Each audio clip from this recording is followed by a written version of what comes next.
আমাদের দেশে আমার কাছে যেটা মনে হয়েছে অনেক সমস্যাগ্রস্ত। পৃথিবীর গ্রেট গ্রেট কান্ট্রিগুলোতে দুইটা জিনিস বোঝা হয়। আমাদের দেশ দীর্ঘদিন একটা পরাশক্তির অধীনে ছিল, আমরা জানি 1757 থেকে। তো আমাদের দেশের রাজনীতি বলি, অর্থনীতি বলি, বেকার বলি বা যাই বলি, এই অবস্থার কাছে আমার কাছে মনে হয়েছে যে এরা ঠিকঠাক মতো পড়াশোনা করেনি। তো এই বইগুলো তো মানুষ খুব বেশি কেনেও না এবং এর চাহিদাও খুব বেশি না। আমরা যেটা ডিফারেন্ট চিন্তা করবো, এই চিন্তাটা কিন্তু আমার একাডেমিক বই থেকে দিবে না। তো আমি সেই পারপোজে যশোরকে বইনগরী হিসেবে ডিক্লেয়ার করি, যশোর হোক বইনগরী, বা চলুন একসাথে গড়ি স্বপ্নের বইনগরী। যশোরের জনকীর্ণ রাস্তায় হাঁটতে হাঁটতে কখনো কি মনে হয়েছে যে যদি কোথাও বই নিয়ে বসে একটু পড়া যেত এবং সেই বই নিয়ে কারোর সঙ্গে আলোচনা করা যেত এবং সেই বইয়ের ভিতর আসলে কি আছে সেটা জানা যেত, সেই বই থেকে কি শিক্ষা নেওয়া উচিত আমাদের সেটা জানা যেত? তো এই জিনিসটা শুনতে যেমন সুন্দর এবং সহজ মনে হচ্ছে, এটাকে বাস্তবে রূপান্তর করা ঠিক ততটাই কঠিন। তবে এই কঠিন জিনিসটাকেই খুব সহজে আমাদের এই যশোরের বুকে উপস্থাপন করেছে যে মানুষটি, আজকে মূলত আমি সেই মানুষটাকে নিয়েই আপনাদের সাথে কথা বলতে এসেছি। তো আজকে আমার সঙ্গে আছে বুক ক্যাফে যশোরের ওনার আমাদের হুমায়ুন ভাই। ভাই কেমন আছেন? আলহামদুলিল্লাহ, তুমি কেমন আছো? জি ভাই, আপনাদের দোয়া আমারও অনেক ভালো যাচ্ছে সবকিছু মিলায়। তো সর্বপ্রথম আপনার কাছে জিনিসটা জানতে চাই, সেটা হলো আপনার বুক ক্যাফে কেমন চলতেছে, আগে এটা বলুন। বুক ক্যাফে খুবই ভালো চলতেছে আলহামদুলিল্লাহ। পাঠক পাঠিকার রেসপন্স আগের থেকে ভালো, মানে আমি যা ভেবেছিলাম তার থেকে রেসপন্স ভালো, সব মিলায়। আচ্ছা ভাই, আমাদের যে বর্তমান সমাজ ব্যবস্থা বা যে সিস্টেম, আমাদের বিশেষ করে যদি আমি বই মার্কেটটা বলি, যে সিস্টেম যে বিজনেস কাজে চলে গেছে মূলত, আর নন একাডেমিক বই মনে হয় না খুব বেশি স্টুডেন্ট পড়ে বা নন একাডেমিক সাথে অ্যাটাচ আছে। তো সেই জায়গায় দাঁড়িয়ে আপনি যশোরের মতো একটা মার্কেটে যে শুধুমাত্র নন একাডেমিক পড়াশোনা নিয়ে যে একটা কাজ করতে শুরু করলেন, তো আপনার প্রথম দিকে আসলে এটা মাথায় কি করে আসলো আর আপনি আসলে এই সাহসটা কোথা থেকে পেলেন? মানে এখানে সাহস বলতে আসলে মানে আমি নিজে একটা পাঠক, আমি এখনো অবধি মানে প্রচুর পরিমাণে পড়ার একটা ফ্যান। আচ্ছা, অনেক পড়াশোনা করি। তো আমি যেটা দেখি আমাদের দেশে, আমার কাছে যেটা মনে হয়েছে যে সব অনেক সমস্যাগ্রস্ত, কিন্তু যে সমস্যাটা সবচেয়ে মেইন সমস্যা আমার কাছে যেটা আমার মনে হয়েছে যে পড়াশোনার পরিমাণ কম। আচ্ছা, এখন পড়াশোনা বলতে পৃথিবীর গ্রেট গ্রেট কান্ট্রিগুলোতে দুইটা জিনিস বোঝা হয়, একটা হচ্ছে একাডেমিক আর একটা হচ্ছে নন একাডেমিক। তো একাডেমিকের সবসময় কিছু লিমিটেশন থাকে, একাডেমিক একটা নির্দিষ্ট পারপোজকে সার্ভ করে, আর নন একাডেমিক সেখানে কোনো উদ্দেশ্য থাকে না, এটা আরও ব্যাপক হয়, ডিটেলস হয়। হ্যাঁ, তো এই ডিটেলস স্টাডিগুলো পরবর্তীতে ইন্টালেকচুয়ালিটিকে ডেভেলপ করে। ফলে একটা কান্ট্রি যদি আমরা দেখি, আধুনিক যত সভ্য কান্ট্রি, এই দেশগুলা কিন্তু উন্নত হয়েছে একাডেমিকের কারণে না, নন একাডেমিকের কারণে। তো আমাদের দেশে রাজনীতি বলি, অর্থনীতি বলি, বেকার বলি বা যাই বলি, এই অবস্থার কাছে আমার কাছে মনে হয়েছে যে এরা ঠিকঠাক মতো পড়াশুনো করেনি। তো এই পড়াশুনো করার জন্যই একটা ব্যাপার। দ্বিতীয় ব্যাপার হচ্ছে যে আমাদের সিস্টেমটা এমন করা হয়েছে, এটার জন্য মানে এককভাবে কাউকে দায়ী করা যায় না, কারণ আমাদের দেশ দীর্ঘদিন একটা পরাশক্তির অধীনে ছিল, আমরা জানি 1757 থেকে। এখন হিসাব করলে 268 বছর। 268 বছর ওরা যখন আসছিল, তখন ওদের একটা পরিকল্পনাই ছিল যে এখানে আমরা এমন থিওরি দিব যে থিওরি এদেরকে রোবট তৈরি করবে, এদের হিউম্যান বিইং হিসেবে যেন এরা আমরা চলে গেলেও আমাদের উপর নির্ভরশীলতা না যায়। তো সেই স্টাইল, সেই স্ট্রাকচার রেখে গেছে।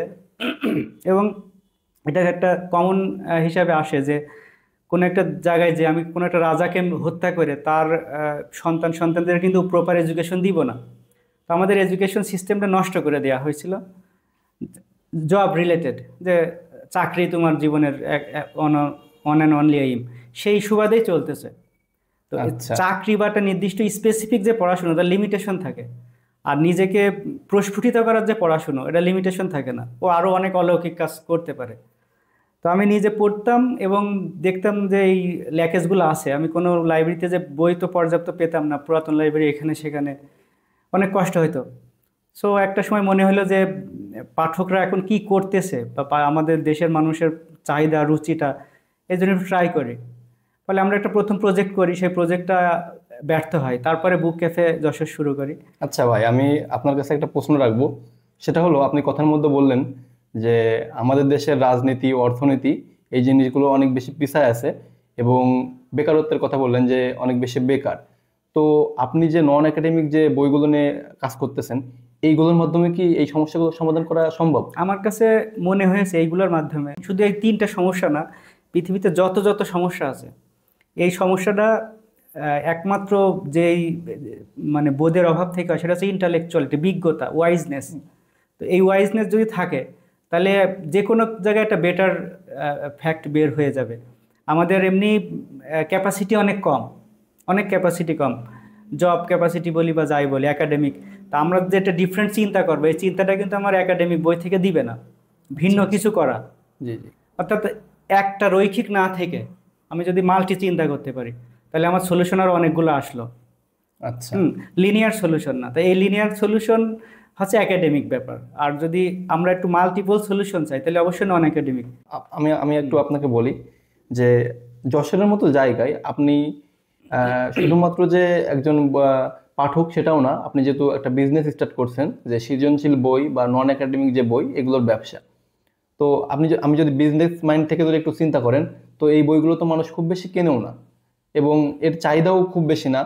তো যশোরের মতো জায়গায় যে আপনি এই শুধুমাত্র নন একাডেমিক বই নিয়ে যে একটা কাজ শুরু করলেন, এবং প্রথম দিকে কি আপনার কোনো রকম মানে হয়নি, ফিল হয়নি যে এগুলো বিক্রি হবে কিনা, বা এত পাঠক আসলে তো নাই, এই বই কারা কিনবে, বা আমি যে ইনভেস্টমেন্ট করতেছি এটা আসবে কিনা, বা এই সাহসটা আসলে আপনি কি করে পেলেন? এই সাহসটা বলতে মূলত আসলে এটা একটা অনেকটা নেশার মতো। আমি এইটার আগেও অসংখ্যবার মানে জেনারেল পারপোজে লাইব্রেরি স্টাইল করছি, আমার অনেক জায়গায় অনেক পরিমাণে বই লসও গেছে। এক জায়গায় প্রায় 450 বই আমার লস গেছিলো, একটু ধোঁকাবাজি করছিল আমার সাথে, সেটা আলাদা একটা কাহিনী, অন্য একদিন বলবো। আমি প্রচুর বই এবং লাইব্রেরি ক্রিয়েট করার চেষ্টা করি, সেটা আমার নিজের ফান্ডিং থেকেই। তো এইটা হয় কি, আমি তো আমার কোচিং ছিল, এখনও আছে, ওখানে আমি প্রচুর পরিমাণে বই সার্ভ করতাম স্টুডেন্ট।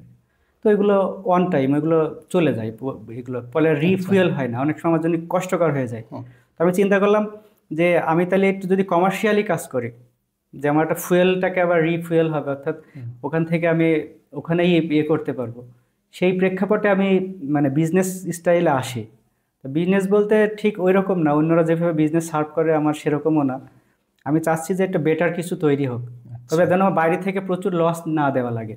হ্যাঁ, আচ্ছা, এই হচ্ছে ব্যাপার। আর সবচেয়ে বড় ব্যাপার হচ্ছে যখন মানুষ পড়বে, কোনো একটা বিষয় নিয়ে পড়বে, সে নিজেকে জানবে, তারপরে সে একটা ভালো মেন্টালিটি ডেভেলপ করবে, এটা হচ্ছে একটা বিষয়। আর একেবারে যে ওখান থেকে মানে আনপ্রফিটেবল, বিষয়টাও এরকম না, মোটামুটি একটা ব্যাপার আছে, তবে অনেক আচ্ছা, প্রফিট না, যে আচ্ছা, অন্য অন্য আচ্ছা। অনেক বিজনেসের তো থেকে কম প্রফিট। আহ, কিন্তু আমি এটা করতেছি আমার হুম, সমাজের দায়বদ্ধতা থেকে। আচ্ছা, আচ্ছা। তো আপনার কাছে আরেকটা প্রশ্ন রাখবো, সেটা হচ্ছে যে আমি যতদূর জানি যে আপনি বই কিনলে আপনার লাইব্রেরি থেকে আপনি পাঠকদেরকে ফুলের চারা উপহার দেন এবং সারপ্রাইজিং বই উপহার দেন। তো আপনার এই যে ছোট একটা বিজনেস আপনি তখন স্টার্ট করছেন, তখন তো এটা খুব ছোট ছিল এবং আপনি যে বললেন যে খুব বেশি প্রফিটেবলও ছিল না এটা। তো সেইখানে দাঁড়িয়ে যে আপনি বই গিফট দিতেন এবং বইয়ের কেউ বই কিনলে তাকে সেই বইয়ের সমপরিমাণ মূল্যের একটা ফুলের চারা গিফট দিচ্ছেন। তো এই চিন্তাগুলো, যে ইউনিক চিন্তাগুলো যে আপনি করলেন, এগুলো আসলে আপনার মাথায় যে চিন্তাটা আসলো, এটা আসলে কিভাবে কি তৈরি হলো? আমার কাছে এই চিন্তাটা যখন আসে, আমি চিন্তা করছি যে যশোরকে আসলে যেভাবে ইন্ট্রোডিউস করে দেওয়া হয়, খেজুর গাছ বা অন্য অন্য বিভিন্ন মণিহার, সিনেমা হুম। হল, এইগুলো দিয়ে আমার মাথায় অনেকগুলো প্ল্যান ছিল যে যশোর যেন পরিচিত হয় বই নগরী হিসাবে।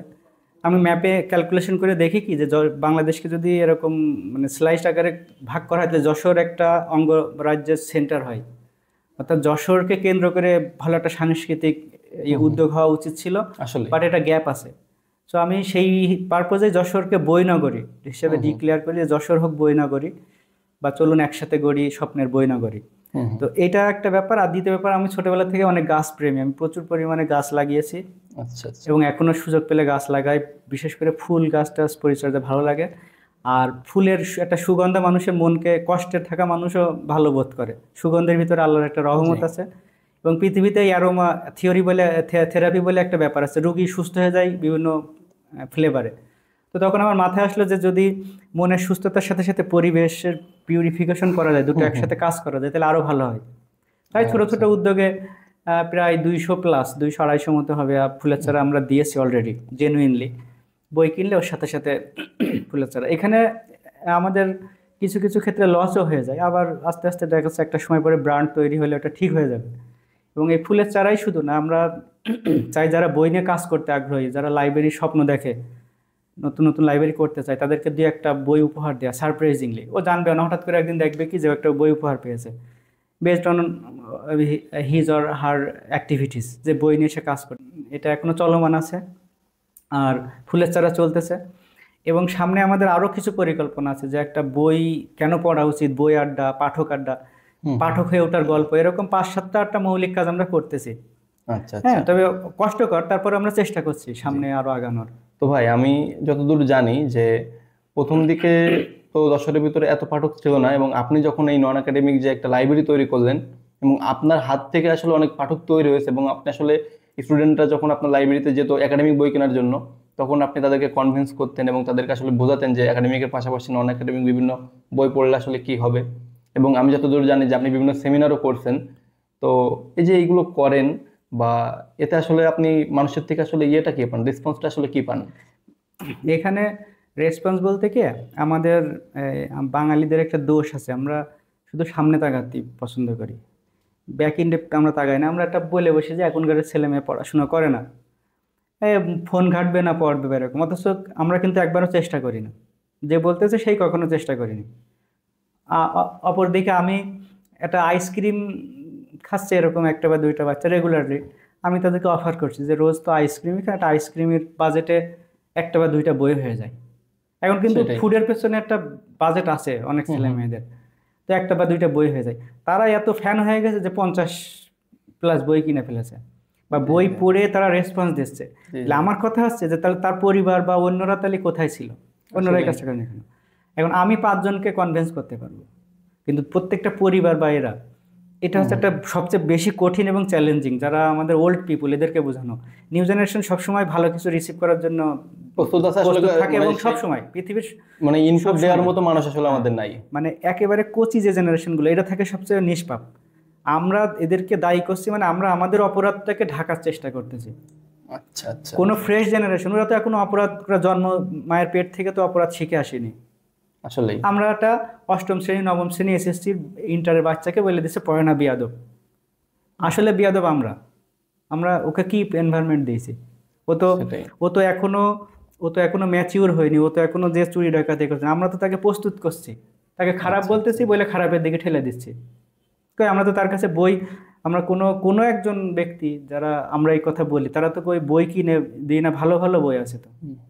যে বই পড়লে মানুষ এর দিকে ফেরবে। পৃথিবীতে ভালো কাজগুলো, লাইটগুলো টিকে আছে কিতাবের মাধ্যমে। সব ধর্মের ধর্মীয় গ্রন্থ এবং ভালো ভালো teacher, great teacher and great book, এই দুটোই মানব সভ্যতার ধারক এবং বাহক। আচ্ছা। সুসভ্যতা বলতে আমরা ভালো বই বুঝি এবং ভালো শিক্ষক বুঝি। এই আসলেই। দুটো জিনিস যদি সমন্বয় করা যায় কোনো জাতির, তাহলে সেই জাতি গ্রেট, গ্রেটার, গ্রেটেস্ট হয়ে যাবে।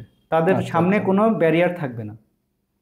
তো ভাই মানে এখন যদি আমি এখন মানে আপনি যখন শুরু করছিলেন তখনকার হিসেব, আর আমি যদি এখন আপনার কারেন্ট যে সময়, এই সময়ের যদি হিসেব বলি, তো আপনি আসলে কতটুকু চেঞ্জ করতে পেরেছেন? আপনার যতটুকু ইচ্ছা ছিল আপনি ততটুকু পেরেছেন কিনা? ইচ্ছা ইচ্ছা বা আকাঙ্ক্ষা তো আসলে আমার অনেক, যে হুম আমি হুম। চাই প্রত্যেকে পড়ুক, হিউজ পরিমাণে পড়ুক।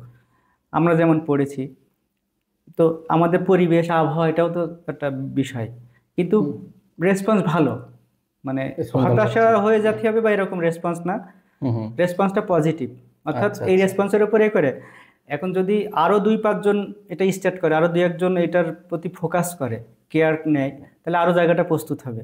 এটা একটা আচ্ছা। ব্যাপার। আমি একা হয়ে পড়লে দেখা যাচ্ছে চ্যালেঞ্জিং, কিন্তু 10-এ মিলে করি কাজ, হারিয়ে যেতে সেটাই। নাইলাজ। আরও 10-9 জন যদি আগে আসে, তাইলে কি হবে, এটা একটা সহজে বাস্তবায়ন হয়ে যাবে। সেটাই। এই হচ্ছে ব্যাপার। তো যাই হোক ভাই, আমাদের যশোরের বুকে আপনি যে এত সুন্দর কাজ করতেছেন, এবং আসলে পাঠক বা বই নিয়ে কাজ করা, এটা অনেক দারুণ একটা কাজ, সবাই আসলে সাহস করে উঠতেও পারে না। তো আপনি যে বর্তমান যে সময়, এই সময়ে এত কঠিন একটা কাজ রিস্কের সাথে আপনি করে যাচ্ছেন বা শুরু করেছেন অলরেডি, এবং অলরেডি একটা ভালো পর্যায়ে আমরা চলে এসেছি আমাদের যশোরের বুকে। তো এই জায়গা থেকে আমি আমার পক্ষ থেকে এবং আমাদের যশোরবাসী সকলের পক্ষ থেকে আপনাকে ধন্যবাদ জানাই যে আপনি এত সুন্দর কাজ করতেছেন। তোমাকেও এবং ধন্যবাদ। আমি আপনার কাছে আমার কিছু স্পেসিফিক দাবি থাকবে। সেটা হচ্ছে, আমি আশা করব যে আপনি এটা চালিয়ে যাবেন এবং আরো ইনশাআল্লাহ। বেশি বেশি আপনার এই কাজটাকে আপনি যত ভালো জায়গায় নিয়ে যেতে পারেন। এরকম নতুন ইউনিক ইউনিক কাজ আপনি করবেন, এবং স্টুডেন্টরা তাদের যেন মানে সুলভ মূল্যে আপনার কাছ থেকে বই নিতে পারে, এইটা আপনি লক্ষ্য করবেন। আমি হুম অনেক দেখেছি যে প্রথম দিকে সবকিছু ঠিকঠাক থাকে, কিন্তু সে যখন নিজে দাঁড়ায় যায় তখন আসলে সে আর কি সেই জায়গাটা ধরে রাখতে পারে না, সে তখন ওই বিজনেস মাইন্ডে চলে যায়। হুম। তো আমি আপনার কাছ থেকে এতটুকু আশা রাখবো যে আপনি বিজনেস মাইন্ডে যাবেন না এবং স্টুডেন্টদের দিকে তাকিয়ে আপনি স্টুডেন্টকে নিয়ে কাজ করে যাবেন। আপনি এবং আমাদের যশোরের সকল স্টুডেন্ট এবং পাঠক মিলে আমরা আমাদের যশোরকে একটা বইনগরী ইনশাল্লাহ করব এবং ইনশাআল্লাহ। আপনার স্বপ্নকে মানে সার্থক করার লক্ষ্যে আমরা যশোরবাসী প্রতিজ্ঞাবদ্ধ হলাম। এখানে একটা ছোট্ট কথা বলি, একটা ট্রেন কিন্তু মানে প্রথমে যে রাস্তায় চলে ও কিন্তু শেষ অবধি সেই রাস্তায় চলে। তা আমরা বিজনেসের ক্ষেত্রে যে প্রমিসটা করি বা আমাদের যে ফোকাস থাকে, যে টার্গেট থাকে, সাধারণত সেইটাই।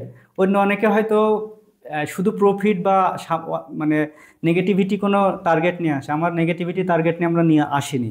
সো আমার কাছে মনে হয় যে আমরা মানে পারবো আমাদের অ্যাটিটিউডটা বজায় রাখতে, হ্যাঁ, আমাদের যে প্রমিস এটা বজায় রাখতে পারবো, কারণ আমাদের শুরুটাই যেমন আশা করি শেষটাও তেমনই থাকবে, কারণ আমরা ট্রেনের মতো করে আস্তে আস্তে আগাতে চাই সমান্তরাল রেখা। অনেক ধন্যবাদ ভাই আপনাকে এত সুন্দর কাজ করার জন্য। আর একটা শেষ দাবি, সেটা হচ্ছে আমাদের এখানে কোনো গাছ নাই, তো আপনি যদি আমাদেরকে কিছু গাছ না, আমি অবশ্যই বই গিফট করেন তাহলে আমাদের জন্য ভালো হয়। আর আমরাও মূলত ভাই আমরাও মূলত এই সুন্দর যে যশোরের ভিতরে যারা ভালো ভালো কাজ করে যাবে আমরা তাদেরকেই মূলত আমাদের দর্শকদের কাছে উপস্থাপন করব, তাদেরকে ডেকে তাদেরকে আসলে পরিচয় করে দেবো যশোরের সঙ্গে। তো আপনাকে অনেক ধন্যবাদ আমাদের শোতে আসার জন্য এবং আমাদের জন্য দোয়া করবেন যেন আমরাও যে যশোরের মানুষের জন্য ভালো ভালো কাজ করতে পারি। আমরা ভালো কাজ যে আমরা করতেছি শুধু এরকম না, অনেকেই করতেছে, এবং তোমরাও একটা যে সুন্দর কাজ বা এরকম একটা উদ্যোগ, এটাও একটা অসাধারণ একটা কাজ। এই কাজগুলো করতে হবে সবাই মিলে, 10-এ মিলে করতে হবে, আমাদের শহরটাকে ভালো শহর করতে হবে। অবশ্যই ভাই, আমরা চেষ্টা করব আমার দেশের বুকে এটা একটা মডেল হয়ে যায়। অবশ্যই। ঠিক আছে, ধন্যবাদ। ধন্যবাদ ভাই, ধন্যবাদ পাঠক, দর্শক সবাইকে।